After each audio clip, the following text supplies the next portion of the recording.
Yeah. Jeez. No, you're good. The edgier, the better. Or mindset. Okay.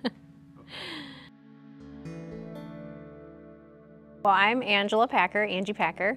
I started going to St. John Newman in 2012, we started going. We've been parish members since then. When we got married, we knew we wanted to go to a Catholic church.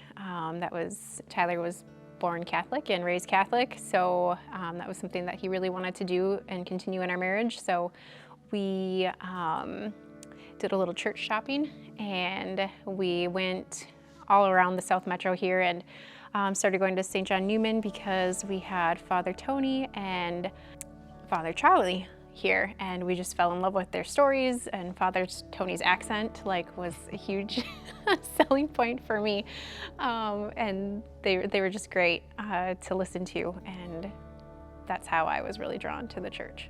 And I'm Tyler Packer. My connection to St. John Newman is pretty much the same story, other than like Angie said, I was raised Catholic. I also do remember that we were drawn to the musical aspect of St. John Newman. We really appreciated the range that they kind of covered and the types of musical instruments.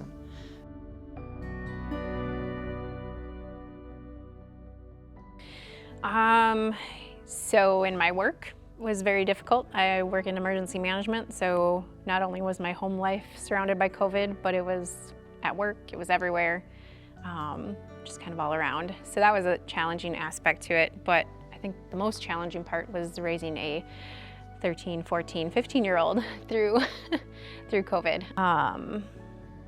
It was tough. It was tough on him. So as a parent, it's tough to see your child having a tough time. That was a challenge because I knew that that was not good, that he was okay not being around other people. Which is kind of in line with what my personal biggest challenge was. It was kind of like the isolation aspect of it, and I already work in a job that's pretty independent and isolated. I don't have a phone number at work, so I don't talk to anyone. In the course of the year, I lost my dad also, and so that kind of reinforced, I didn't get to see him for at least 2 years. And so just appreciating the time that you get to see the people that you do love really drove that point home to me.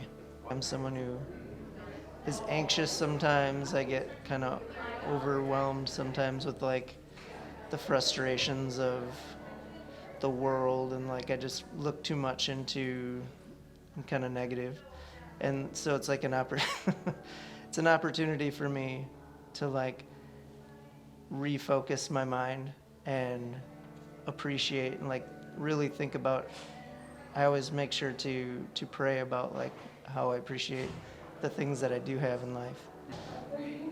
So it's just a good opportunity for me to get rid of the negativity.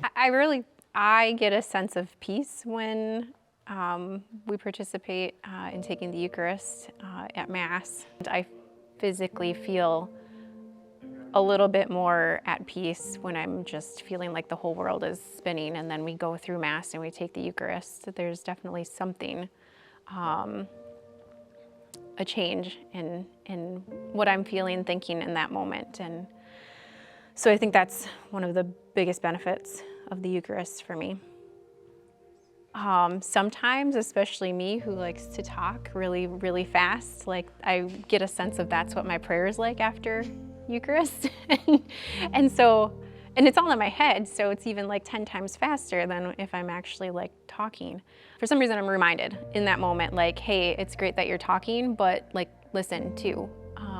And then just it's pretty quiet in there, and I guess that's where the peace comes in too, because now I'm actually listening. I'm pausing and listening for a little bit, when I don't often do that sometimes.